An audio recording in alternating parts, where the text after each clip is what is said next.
Kyler Yamamoto was out there today. We spoke to him briefly. Obviously, there were some things he didn't want to disclose about exactly what happened to him, but just, you know, the progress you've seen him make and what it was like to have him out with the whole. Yeah, I thought it was a really good sign that he was on the ice in team practice. He didn't partake in every drill, but it's a good sign and step forward for him, which I thought was positive.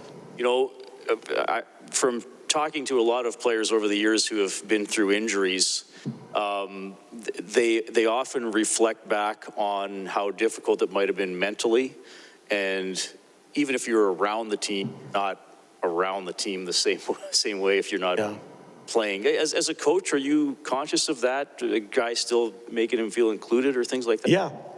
You know, we encourage even the guys that are far away from returning to, you know, to be around, you know, sit in on some meetings and that type of thing to keep the brain turned on as much as anything else, and feel, you know, help people feel attached to it. That is, you know, we've had some talk recently in this room and certainly tomorrow night just about the mental side of stuff. And it's important that people know that just because you're injured, you're not part of the group. You are part of the group, and you're valued. And most important thing is to make sure that you return healthy. Today's practice had a good amount of compete drills, if you will. Was it based on anything you saw or didn't see last night, or was it planned ahead of time?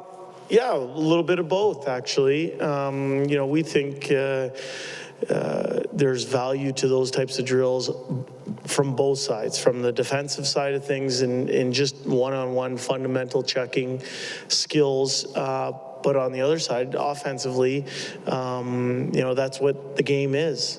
You know, it's not just skating patterns that coaches draw on whiteboards. It's the competing against somebody else. It's battling for inside position. It's going to hard areas. And then on the other side of it, defensively, it's protecting those hard areas and competing for body position. So I thought we got what we needed in today's practice. It was a good one. Ryan McLeod and Dylan Holloway, you've paired them up for a good stretch here, you know, for the most part. Yep. What have you liked about them playing together that's, you know, giving you the confidence to have them together for this long? Both guys are good skaters. They're young and enthusiastic. You know, I was just sitting with Dylan. I think his game's really coming. I see a lot of detail in his game. And the more detailed he is, the more ice time he's getting. It's amazing how that works. But he's earned the right to feel good about himself. And he's kind of moved up the lineup here, and that's good on him because he deserves every second ice time that he's getting. Sorry, just one more for me. Both guys can skate. They got size, you know, a lot of physical gifts. For young guys like them, what do they need to do to take, you know, another step offensively, I guess, I don't want to put a number on it, but let's say like 20 goal, 50 point guys. What do they need to do at the NHL level to become that? Yeah, I think rehearsing moments that you continually find yourself in so that when things happen in a game, it becomes automatic. So those are things you can work on in practice. I believe that you can work on your offensive game.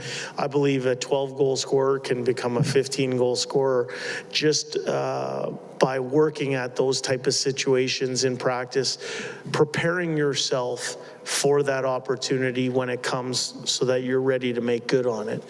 But for me, for both of those young guys, you know, the harder they play the game, the more detailed they are, the more time they have the puck. And when you have the puck, that's how you can, you know, translate that into offense. I also think the more detailed and harder they are, the more time they just spend in the offensive zone. Now, I think there's areas that both of them can continue to go to find, you know, those offensive numbers that you're talking about. I wouldn't want to put a limit on what either of them can do. I think they're just scratching the surface of their potential. Jay, sorry. Yeah. One game earlier with this question, two-parter regarding the upcoming break. Yeah. As a coach, do you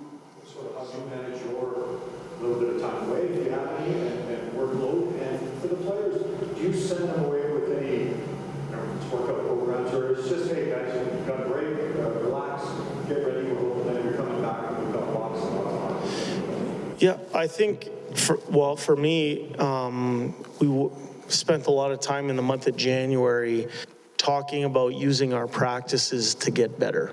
So, we've been pretty good with that. We haven't skated on the morning of games very much. So we're put a lot of emphasis on that. Today we had a really good meeting just on kind of the direction that we're going and what areas we need to continue to tighten up and in order for us to grow and really take a step. For me, as we head into this break, I have nothing but concentration and focus on the Chicago Blackhawks. I think it provides an opportunity. I don't know the exact number, but I think if we win that game, it's either 8-3-2 or 9-3-2 heading into the break. That's an opportunity for our team to feel good about itself. Heading into that break.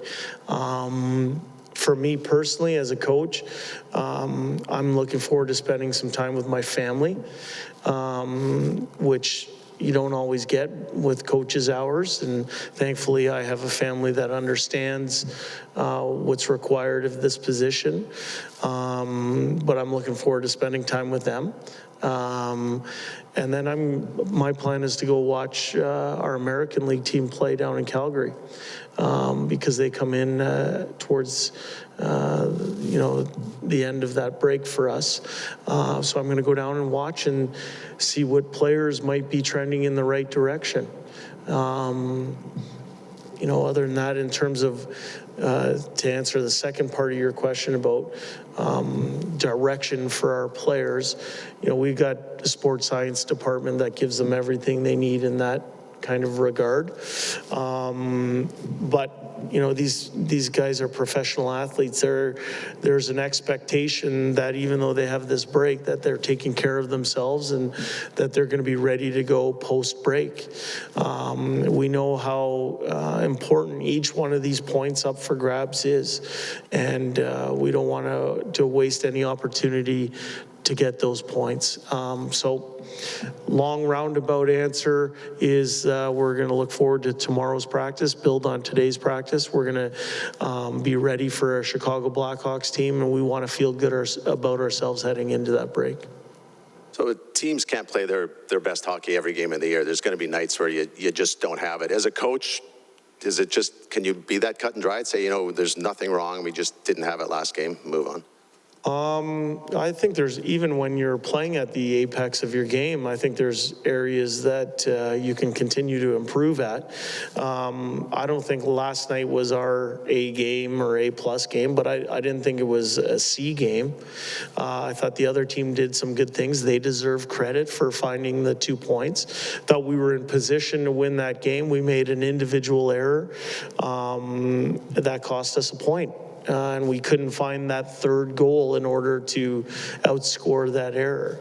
I think, go back to the meeting that we had this morning, we identified certain things that we can continue to get better at. As you said, you're not going to have your best game every night, but you want your B game to be good enough to find ways to win games consistently. Jay, it was maybe a couple weeks ago, you were talking about kind of the pros of running an 11-7 team.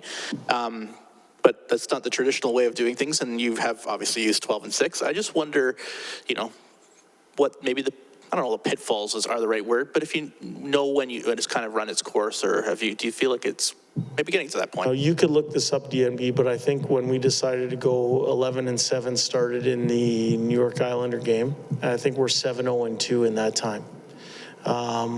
I think the more you pay attention, the more things reveal themselves. And for right now, that's going to be a look that we're going to continue to go with.